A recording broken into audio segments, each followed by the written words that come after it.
Keisha and Karine sat up there with a straight face and lied on Dr. King's name concerning black progress, while in the very same White House that the briefing is being held in, you have black people leaving en masse because they came to the realization that they were had and that they were nothing more than cheap diversity hires to fill a quota that would allow Joe Biden the ability to continually state that he has the most, quote, diverse administration in American history.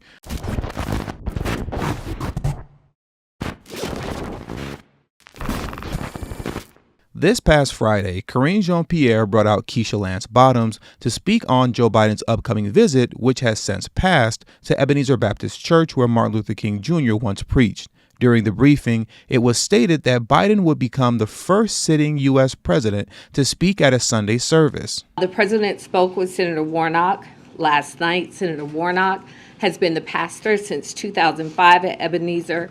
They had a wonderful conversation about the significance of this historic event, including the fact that the president is the first sitting president to speak at a Sunday service at Ebenezer in its history.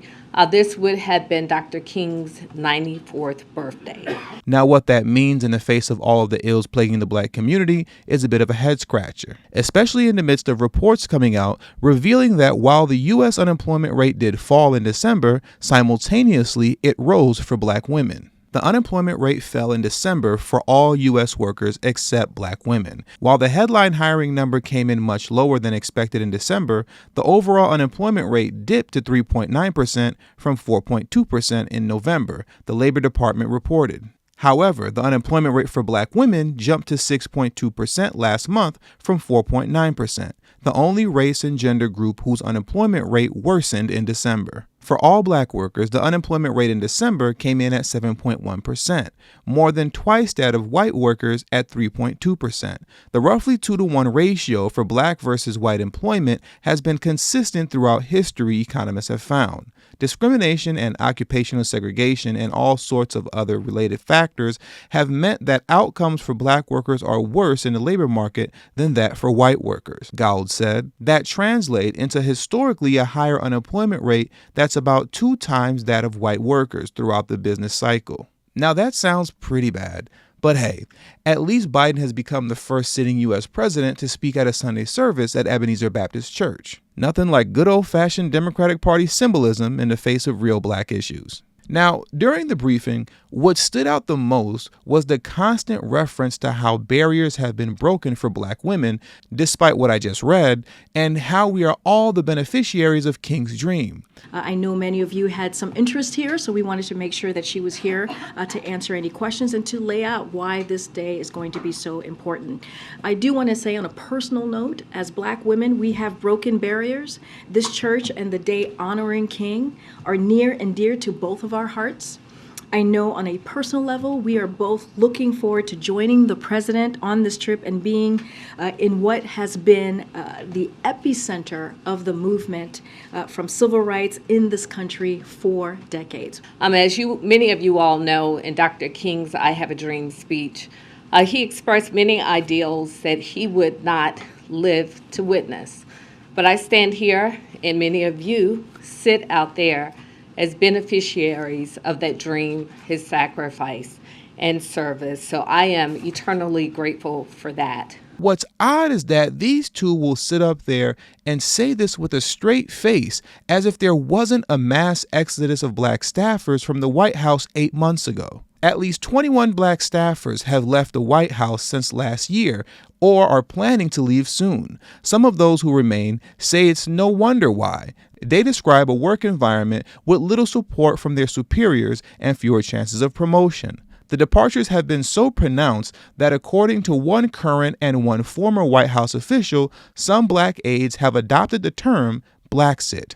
The issues that are the highest priority for our community are no longer at the forefront of the administration's priority list, said the third black White House official. When 10 black people got killed at a grocery store in Buffalo, New York, it's business as usual, and no one stops to say, "Are you okay?" For some black staffers still serving the administration, there is also a fear that the exiting of their colleagues will worsen the situation, ensuring that there are even fewer voices there to reflect the perspective of their community. They believe that the failure to retain those staffers reflects larger political missteps that the White House has made. They gave us a mandate to execute on all things that were promised, and not only are we not delivering on that front, but then we're not also delivering to the staff that came in on the basis of that promise, said the first of the current White House officials. People go home to their families and their communities, and what can they point to specifically? I repeat, I'm going to say that one more time, ladies and gentlemen,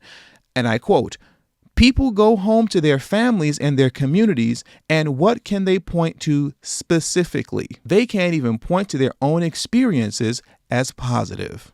Now, as I stated in my last video, it is impossible to conquer a people without allies that are willing to sell out their own people for their own personal gain. Really take a moment to meditate on this.